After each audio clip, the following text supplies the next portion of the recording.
Hello, everybody, and welcome back to the Board YouTube channel for today's Thursday afternoon show. And we're getting towards the end of the regular season. These games are starting to heat up, and two teams, when the games are getting tough, the season's getting hot, they're faltering. Those two teams that we're going to be talking about today are the Milwaukee Bucks and the Cleveland Cavaliers. But also, we do need to mention Malachi Flynn and his 50-point performance. I won't disrespect 30. It's a 50 bomb for Malachi Flynn for the Detroit Pistons, and we'll be discussing that a little bit today as well. And to finish off, if there's any betting we want to talk about, we'll get into that as well. But along the way, send in your questions to the chat. We'll be happy to answer any betting questions, any NBA-related questions. But drop a like if you enjoyed what you see from this one, and remember to subscribe. But let's get started. Kirk Evans this season starting to wind down here, still maneuvering through injuries, still maneuvering through rest, motivation. How has the NBA season as a whole been for you? NBA season as a whole has been great. Definitely kind of excited for it to get to the playoffs here. Have a little bit more time on my hands. I definitely wind down. Also nice having that week of the play-in game. And playoff betting's more fun, honestly, than regular season betting. Regular season betting's a real grind. But yeah, I'll be happy for a few weeks that it's over and then sad that it's gone. But season as a whole has been great. We might touch on this more next week. Before we get into our topics, does your betting strategy change at all for the playoffs with the lines getting sharper earlier on, perhaps sportsbooks being more attuned to all of the games because less games are going on? What does your strategy look like compared to the regular season? Yeah, I think it's a totally different game, honestly. I think the regular season is kind of, you find prices on teams, adjust those teams throughout, one game. Okay, they lose by 10. How much do we adjust here? How much do we adjust off this injury? How much do we adjust off this cluster of injuries? But playoff betting is much more, all right, this team's playing each other 7 times. How much does this one game matter? And those swings are much more dramatic. So it's just a totally different animal to bet. So yeah, it's definitely different. Makes sense. Hopefully we can touch on that a little bit more as we get closer to the playoffs, but let's get started because the regular season is still ongoing, and the Milwaukee Bucks, they have really stumbled in this last little stretch of games here. I mean, not really the last little stretch of games. They've stumbled ever since Doc Rivers took over as head coach. We spoke about when it happened. We had some criticism for the decision, not necessarily for letting go of Adrian Griffin, but for hiring Doc Rivers. But one thing that has been mentioned on this channel is that, well, at least with Doc Rivers, you're going to get good results in the regular season. You may not get them in the playoffs, but he's a good regular season head coach. That has absolutely not been the case for this season. The Bucks are 15-15 with Doc Rivers as the head coach, and 5-5 in the last 10. Most recently, a loss to the Memphis Grizzlies, who are 12-point underdogs. And honestly, with not an easy stretch of games remaining, they still have to play Orlando twice. They still have to play the Knicks. They're only 2.5 games out of the 5th seed. What do you think has gone so wrong for the Milwaukee Bucks under Doc Rivers? Yeah, so I think the explanation is actually pretty simple here, and was kind of the big question mark about the Bucks coming into the season. Their depth is absolutely atrocious, and they've kind of suffered injuries. With Griffin, they were actually very healthy, but under Doc, just guys have kind of been out. Lillard's been out for a while. He missed some games earlier. Giannis has been mostly healthy. Middleton missed a huge chunk of games. If you look at the Milwaukee Bucks starting lineup this season, including Middleton, it actually has a better net rating than the Celtics starting lineup, which is pretty surprising. Yeah. With Dame and Giannis on this season, they have a 9.4 net, which is solid. It's not like some unbelievable number, but definitely very good. That's like, I think only the Celtics have a better net rating than that this season. With Giannis on and Lillard off, they're a -2. With Lillard on and Giannis off, they're a 1.6. And with both of them off, they're a -10.5. So I think it's not so much Doc. I don't see that so much in the results. Again, I feel like I'm always defending Doc on this on this show, even though I'm definitely very low on him as a coach. But yeah, the bench on this team is horrible. They kind of needed to get lucky, like, okay, Marshawn Beauchamp takes a step, or Andre Jackson Jr. is surprisingly good. And that just hasn't really happened. And these guys are pretty old. So if your depth is really bad, and, Giannis has had an injury tag all season, depending on, I think knee tendinopathy, Achilles tendonitis, some shoulder injuries. Lillard, these guys are old. Brook Lopez is old. Chris Middleton's the most injury-prone player in the league at this point. So it's hard to build around a team that has a lot of top-end talent, but that top-end talent isn't that available. And when you take any of them out of the equation, they really struggle. So I don't think it's so much Doc. And I do think you get a bit of a boost in the playoffs being able to kind of play your guys. And Middleton now actually is seeing some heavy minutes. But that being said, one of these guys is going to get hurt. They're not going to be able to play 48 minutes, and that's going to be a huge problem. Yeah, I think Middleton's been ramping up his play in minutes near the end of the season. I think that's going to be a big boost for them. But, seeding is going to be pretty important here. So their last 6 games of the season, next 4 are at home against the Raptors, which they should win. They have the Knicks, the Celtics, and the Magic. Then they go away to the Thunder and away to the Magic. It is a very difficult run-in from a scheduling perspective. And Orlando, who are only 2 games behind Milwaukee, get 2 opportunities to take wins off of them. That is going to be a frenzy towards the finish line of this regular season. But for playoff aspirations, we noted them as basically contenders, but just not quite on the same level of Boston. Does that still remain for you at this point in the season? Yeah, they've definitely fallen off a bit. They've obviously, like we're talking about, they've been struggling, especially if they fall out of that 2 spot. I haven't really seen them being able to beat Boston all season, so I still don't think that unless there's injuries or some serious 3-point shooting variance. That being said, I still would say they're the second most likely team to come out of the East. But yeah, if they drop to 3 or 4, it's gonna be tough. I'm definitely not penciling them in for an auto win in round 1, especially if they get the Heat or the Sixers, who look like they might be the 2 teams in the play-in. All right, interesting stuff to follow for the Bucks for the remainder of the season. Let's go to another team here. This is a team you were very high on all throughout the regular season. We've been talking about them. I'm sure you have loads of futures on them. You might be feeling maybe a little bit of pressure with the way they've spun here. Injuries are obviously a factor here for the Cleveland Cavaliers, but in the middle of the season, they won like 18 of 20 games battling injuries to Garland and Mobley. But the Cleveland Cavaliers are they're 1.5 games back of the Bucks, but it certainly feels as though if they were maintaining course, they'd easily occupy the 2 seed right now. They've lost 6 of their last 10. Where do you see the Cleveland Cavaliers going for the rest of this season? It's tough. I kind of think they need to just really heavily manage, especially Mitchell. And as much as I think I need them to have 3 more wins, maybe 4 more wins to cash my future here. I think they have 1, 2, you have an 3, over 4. on?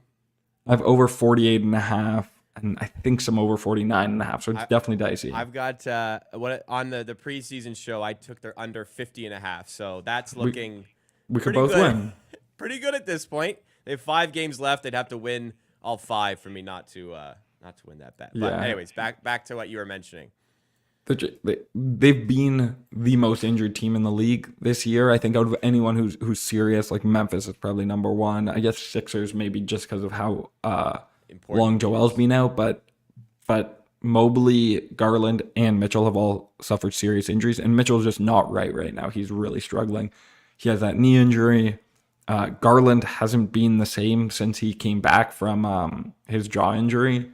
So yeah, I think this is honestly looking like, it's weird because the Cavs are going to probably end up being the 3 seed, but I kind of think that they're just drawing dead mostly unless the health really squares up. They've just been really, really bad for a while now, and I think it's a bit of the injuries catching up to them in the sense that they were playing really over their skis and playing a lot of minutes, and now people are kind of tired and hurt. But you also do get some time to recover in that week between the play-in and the first round. So who knows? I think they're a really talented team. They actually fit really well together. They have a lot of shooting off the bench. Sam Merrill's been really good. Stru's struggling to shoot the ball, but still fits really well. Okoro's hurt, but should be back. I think it's a toe injury. So I think, I don't love them as a playoff team either way. And for them to be struggling like this, and especially Mitchell's knee to be clearly bothering him pretty badly, I think they're in pretty rough shape, but we'll see. It's not as though I thought they were, pushed for a championship run either way. Is there any team in the East that's like actually hitting, I guess the Magic, but I was going to say, is there any team actually hitting stride into the playoffs other than Boston and Orlando? Like, Indiana look off because Halliburton's playing hurt and hasn't been the same since the All-Star break. Miami, I guess, have just been chugging along all season. Solid. They've just maintained course pretty much all season. The Knicks are decimated. The Randall news is horrible for them. He's going to almost certainly require surgery. We talked about Cleveland. We talked about the Bucks. Yeah. Are Orlando like a serious threat to get to a conference finals here or what? I don't think so.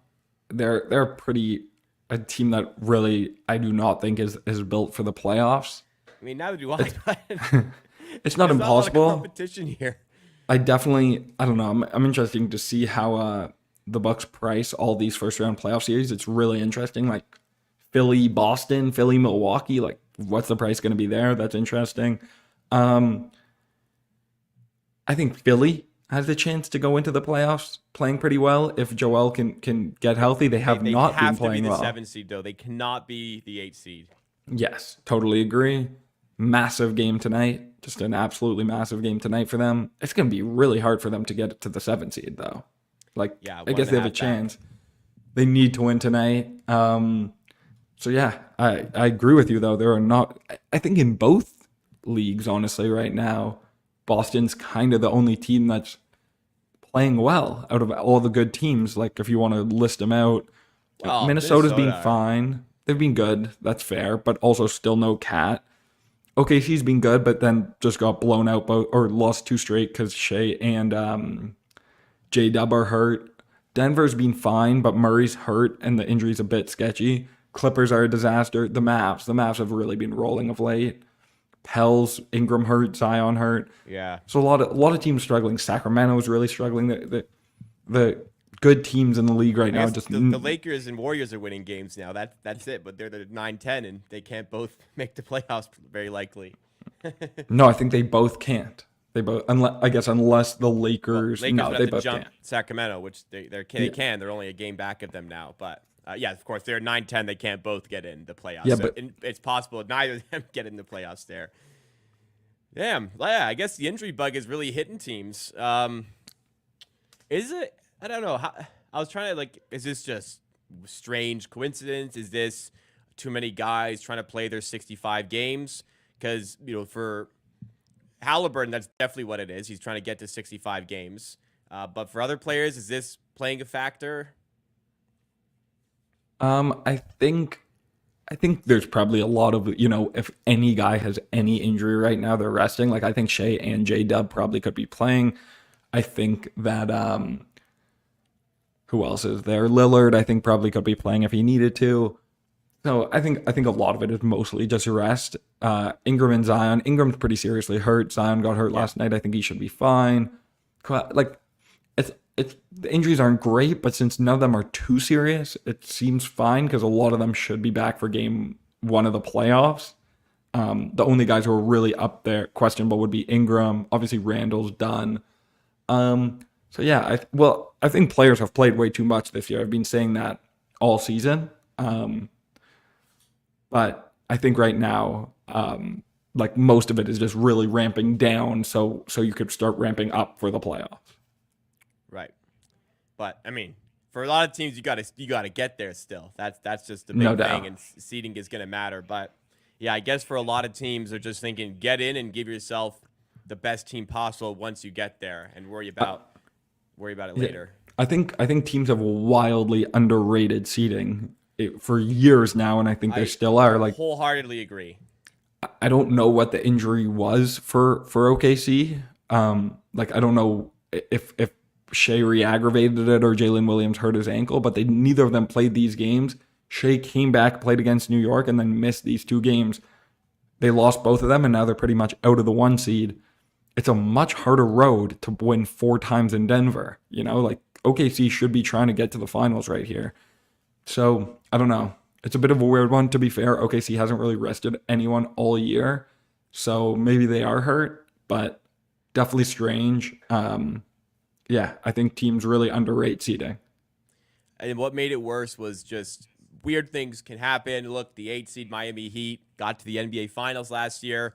Strange things do happen from time to time, but yeah, seeding is a big time factor.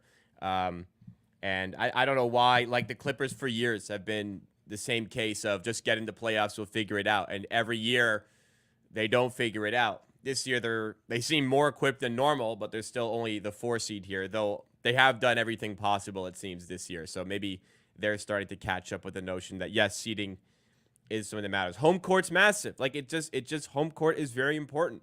And it's even more important when you're taking it away from teams like Denver, who have such a strong home court advantage on top of what already, like, just playing at home does to a team. So, yeah, I hate the notion that it's just get in the playoffs and figure it out. Absolutely.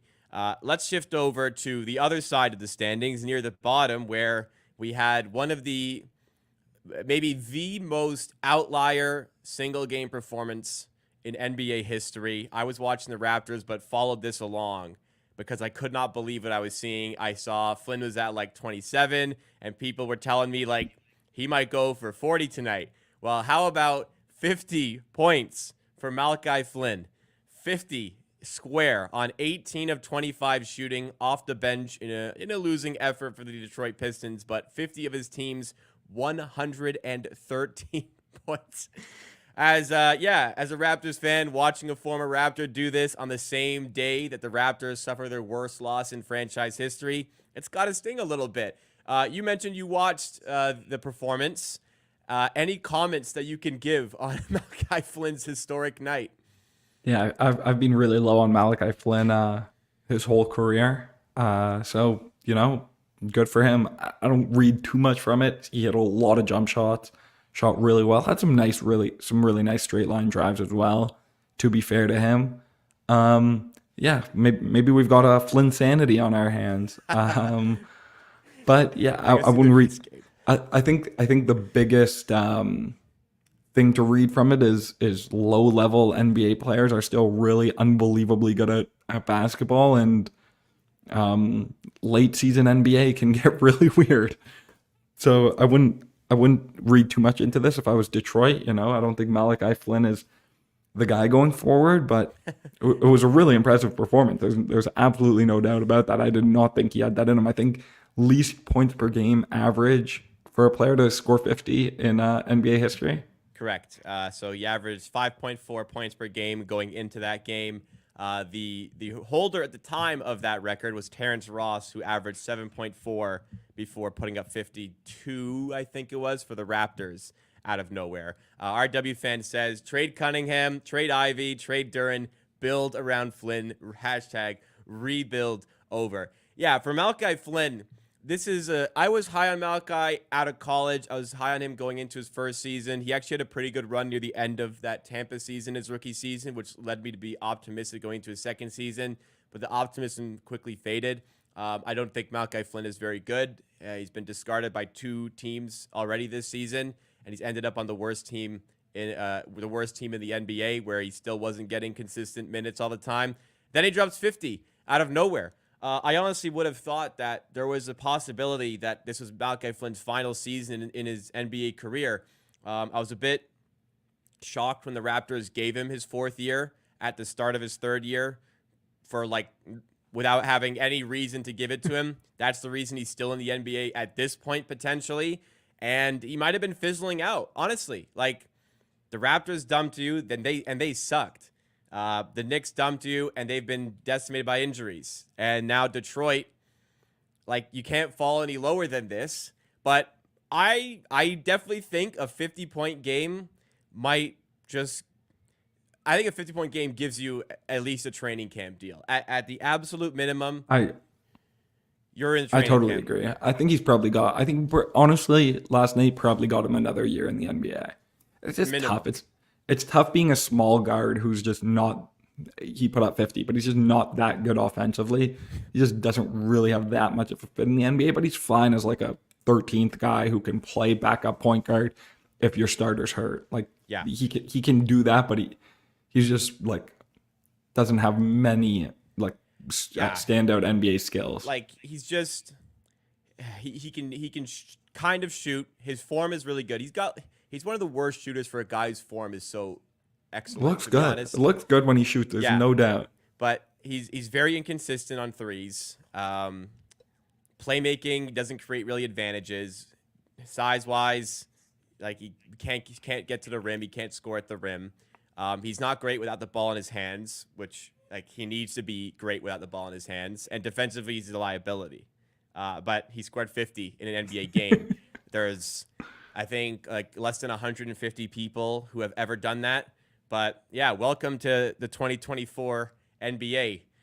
This is the NBA Adam Silver has created, where Sadiq Bey can get 50. I think PJ Washington didn't get 50, but I think he had 40 in a game. And I think Kenny Lofton put up like 48 or something last game of last year. And he's I think he's out of the league now, or he's maybe he signed somewhere, but he definitely got cut by Memphis. I can't remember where he signed, but he's definitely jumping between the G League and the NBA. Yeah, absolute insanity. You just get these sort of nights near the end of regular seasons, but you just don't get it to this degree. I am very much looking forward to seeing how he responds against the Grizzlies. Not responds, but like there's going to be a lot of eyes on him. For sure. And that's a good matchup. It's two bad teams. Yeah, so he's going to get playtime. I wonder if he starts. I wonder if Monty just says, fucking just starts him, because Monty loves to It's not impossible, but I just kind of, if Cade plays, I doubt it. If Cade's out again, maybe. Right. By the way, it's 50 off the bench. I don't think we mentioned that. It was 50 off the bench, by the way. Yeah, that's unbelievable. I didn't realize that. Two players in NBA history have done that, including him. Yeah, I didn't even realize. I was like, wow, his first shot was 3 minutes. It was 3 minutes left in the first quarter, and then I looked. Oh, wow, he was off the bench. So do you know who the other player who scored 50 off the bench was before yesterday? I don't. Lou Will? Close.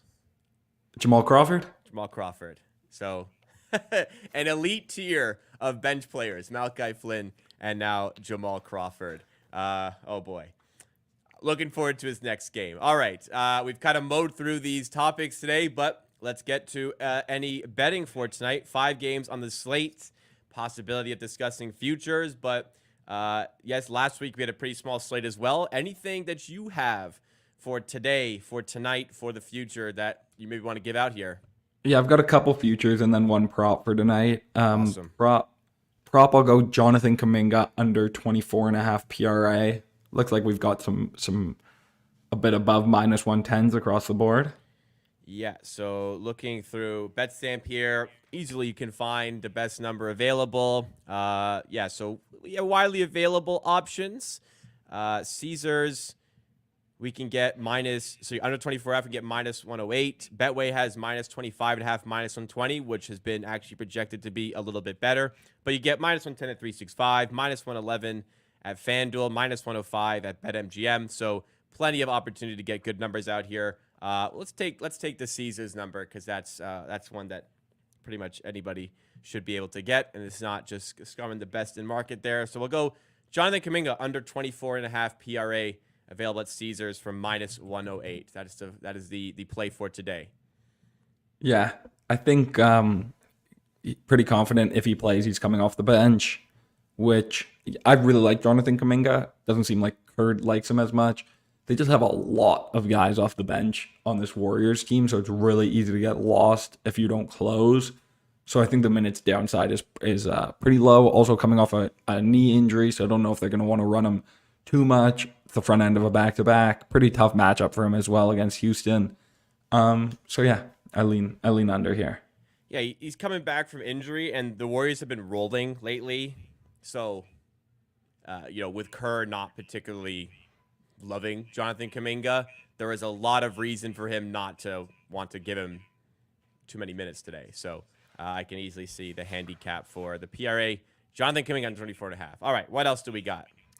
So I'm gonna go Naz Reid, sixth man of the year. I think they're like right around plus 100 out there. I know we're really not getting the best of the number here, but I feel pretty confident he's gonna win this award.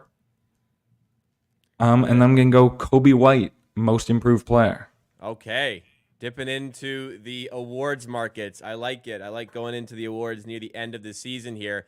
Yeah, I think Tyrese Maxey is just living off like the first half of the season, in all honesty. I don't want to be disrespectful because he's been great this season, deserved to be an all-star. I think he started the all-star game deservedly, but I don't think he started. Okay, he's there. He didn't start because Dame and Tyrese did, but anyways, he got there for good reason, and he's just been the massive favorite all season, but I think people are going to look at the way they've fallen off this season without Embiid, and I kind of agree with you there. I'm just quickly looking at FanDuel. He's where Kobe White's plus 180, and look at Naz Reid minus 110. Where do you see best numbers for them if you have it top of your head? FanDuel, I think, is best for Kobe White. I saw there was a minus 105 for Naz Reid at DraftKings. Okay. Let me check, like Rivers and Caesars. But yeah, anything, minus 110 for Naz Reid. I think he's pretty clearly the favorite at this point. I'd put him at like 60, 65%. He's playing unbelievably well. I don't think starting particularly matters here. That he's been playing so well while starting. And it is hard to win the award when you're missing the last, whatever Malik Monk's going to miss the last like 10 games of the season when I don't think it was decided at all. And yeah, exactly like you said for Maxey, he's just not really deserving of this award. He's scoring more, less efficiently, with a bit more playmaking, while Kobe White's scoring way more efficiently, and playmaking more. Maxey was really good with Joel, and yeah, I think he was a deserving favorite then, and now they've been absolutely horrible for 4 months or 3 months or whatever it is. I just don't really see how you give this guy an award who, when he was left alone, just was bad. Not he was a bad player. He's still a great player. I really like Tyrese Maxey, but he wasn't particularly improved in any way for the last like 3 months of the season. So I just don't really see him winning the award. He really has no momentum behind him. So for Kobe White, we had plus 180 at FanDuel, and for Naz Reid, did you say minus 105 at DraftKings? Yeah. Minus 105 at DraftKings. So hoping that Naz Reid's late push in the season. By the way, Naz Reid has been, if you guys have been following, he's been fantastic in the last stretch of games. So he is definitely on course to seriously challenging for the award, while Malik Monk is going to be missing games, as you mentioned, for the rest of the season. So 3 bets coming through for today. It's going to be Jonathan Kuminga under 24.5 PRA. That is minus 108. We took it at Caesars. We added Kobe White plus 180 at FanDuel. Let's say 0.75 of a unit for that. What do you think? Great. Sounds good. And then for Naz Reid to win the 6th Man of the Year award, we're going to take minus 105, just a single unit as normal for that one. Just for tracking purposes, of course, feel free to add on to whatever level you want for your betting. This just makes it easier for the tracking purposes for for the open bet stamp page that we have for this channel. All right, that will do it for the show for today. Thank you so much, everybody, for tuning in. If you did enjoy, if you're tailing the picks, then please make sure you hit that like button and consider subscribing as well for more content coming at you for the rest of the regular season, content in the playoffs, and beyond right here on the Board YouTube channel. I'll be back tomorrow morning with Pips NBA to finish off the week. Next week, I'll be back with Kirk Evans. We'll hopefully see you there.